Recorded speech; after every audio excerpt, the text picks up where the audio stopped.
ఈరోజు ఎవరి బాధ వాళ్ళకి అయిపోయింది. పార్టీ అధ్యక్షుడి దాని గురించి ఊకే ఇదంతా కుటుంబ సభ్యుల పంచాయతీ ఎందుకు అని చెప్పి ఇంకో కొడుకైనటువంటి సంతోష్ రావు గారిని మరి పార్టీ అధ్యక్షుడి లెక్కనే పెట్టినా కూడా ఆశ్చర్యం ఏముండదు. పెట్టేటటువంటి యోచన కూడా వస్తుండొచ్చు, పెడుతుండొచ్చు కూడా. పంచాయతీ ముదిరితే ఈరోజు పాపం కేసీఆర్ గారి యొక్క పరిస్థితి ఎట్లయిపోయిందంటే ఆయన పెద్ద మనిషి అయి ఆయన కొంచెం మతిమరుపు కూడా, పొద్దున ఏదైనా గిట్ట మాట్లాడితే సాయంత్రం కాడలో సర్వ సహజం.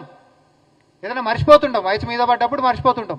పక్కన ఉన్నటువంటి వ్యక్తులు నమ్మకస్తులు ఉండాలి, నమ్మకస్తులు ఉండి వాళ్ళ గుర్తు చేసేటటువంటి వ్యక్తులై ఉండాలి. కానీ ఈరోజు కేసీఆర్ గారి యొక్క బీఆర్ఎస్ పార్టీ యొక్క పరిస్థితులు చూస్తే తమిళనాడు దివంగత నేత మాజీ ముఖ్యమంత్రి జయలలిత గారి గుర్తొస్తున్నారు. సొంతోళ్లు వెన్నుపోటు పొడిస్తే చివరికి ఒక పార్టీ అంతమెట్లయిపోయింది అనేటటువంటిది ప్రత్యక్ష ఉదాహరణ ఈరోజు జయలలిత గారు. సేమ్ అట్లాంటి పరిస్థితే తెలంగాణలో కూడా కల్వకుంట్ల చంద్రశేఖరరావు గారి దగ్గర కనిపిస్తా ఉంది చాలా స్పష్టంగా.